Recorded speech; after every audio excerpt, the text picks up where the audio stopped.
Hi guys, welcome back to part 4 in this series on everything of what you're going to need of how to build a construction based business to actually pump you out 100 grand a year.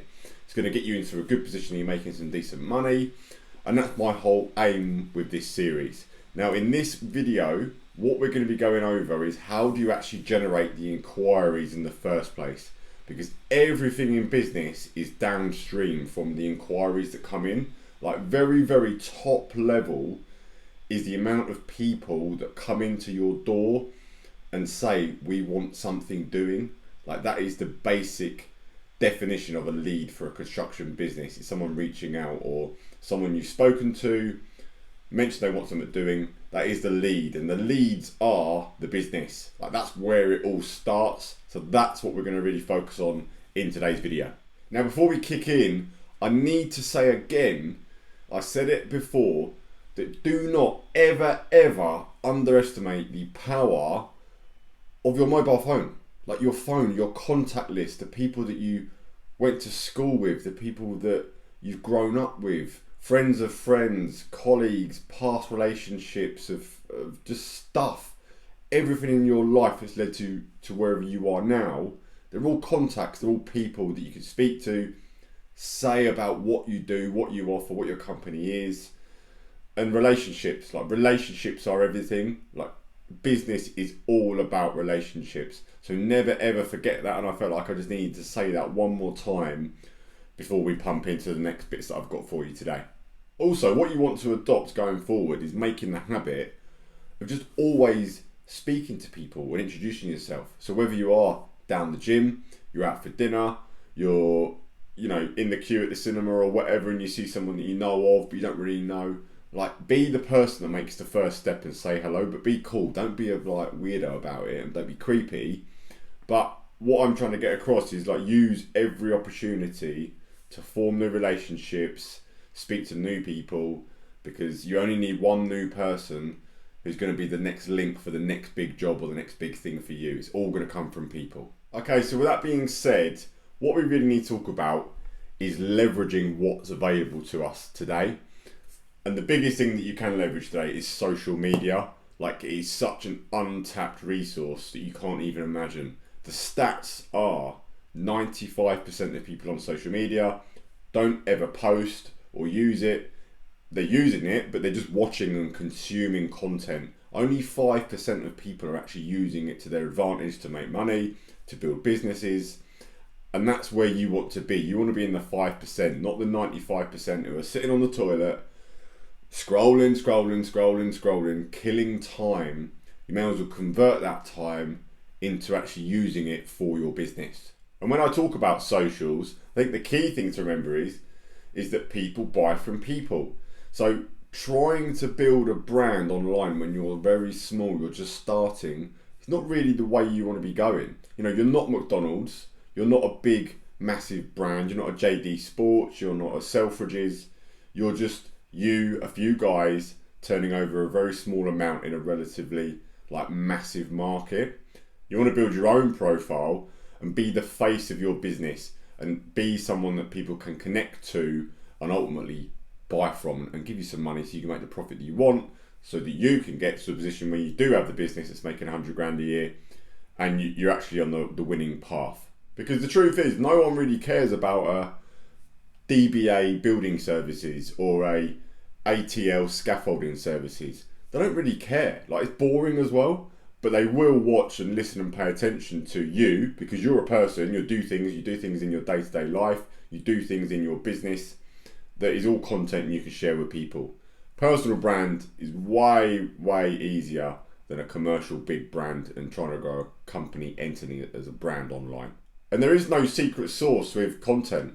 It is as simple as putting stuff out there, seeing if people like it, and keep doing it, and just pushing stuff out. Now, what I would say is, you've got to think about what type of content you are putting out, because if you're putting out stuff just purely to get likes and views and it's funny, it might not actually be attracting your ideal customer.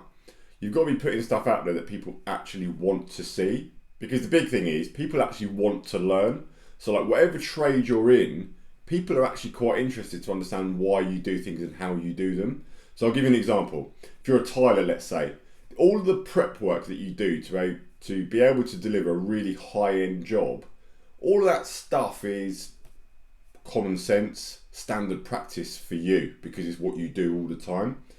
But to your client, they've got no idea why your price might be a lot higher than someone else's because you've allowed to scabble the floor because there's high patches. You need to latex it, you're then going to use a Detromat, you're going to use this adhesive instead of this adhesive because of the area that it's in. All these little bits, it sounds boring as fuck, I know. But to your client, you are positioning yourself as the experts and people that know what they're talking about. And if they're spending thousands and thousands on a job, they want to see that the person they're getting in to do it really knows what they're talking about. So apply that to your trade, whatever you do, and make content based around the stuff that you do day in, day out, and explain why. That's going to be the stuff that's going to win for you. Because doing that, you're positioning yourself as the authority, people are going to trust from you, and you're just in your own little market, and you're just going to be the no-brainer to go with you. Like, you're going to separate yourself from everyone else completely. And then my top tip on that is, look, find someone else that's already doing it and doing well. So whatever trade you're in, you'll see them on Instagram, on Facebook, or YouTube, or whatever platform that you want to really hone in on first. See what works and replicate. Doesn't mean copy and do it word for word and like nick stuff, but it means, look, being savvy and going, well, look, they're doing this and it works.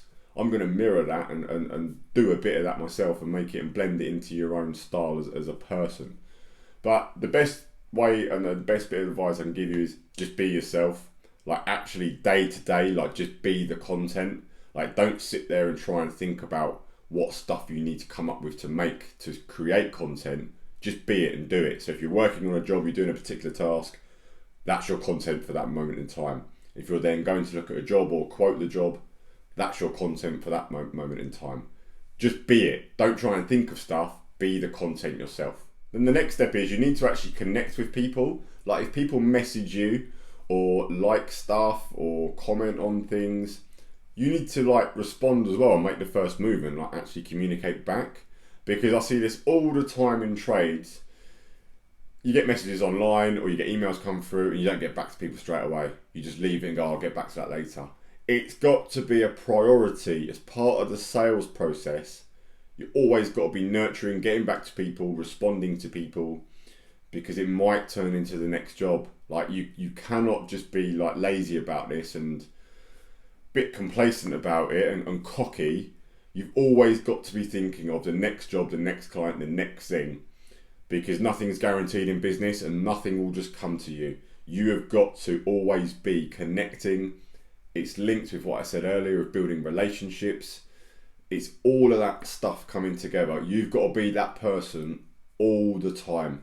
And then thirdly, you've got to actually offer people. If people have commented on stuff and say, oh, that looks nice, I'd like something like that, you've then got to offer and say, no problem, if you ever need a quote, any questions, anything you need to know, give me a shout. Like, be cool about it. You don't need to be the sleazy salesman. You don't need to be like weird about it and awkward. It's just, it is what it is. You've got a company that delivers X product. Someone else has reached out and said, that looks nice, I like that. Make the first move. Put yourself forward and make the offer of saying, well, if you want something, I'll come round for a quote.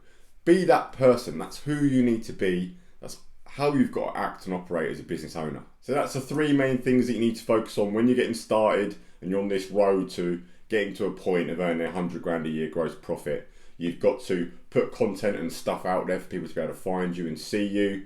You've then got to connect with those people and make it easy for them to actually get in touch with you. And then thirdly, you've got to offer your services and put yourself out there to actually get yourself in a position to able and to quote for works, to win, to pump into the company. So remember to hit the bell and the notification and subscribe to the channel so you don't miss the next video. And I'll see you on that one then.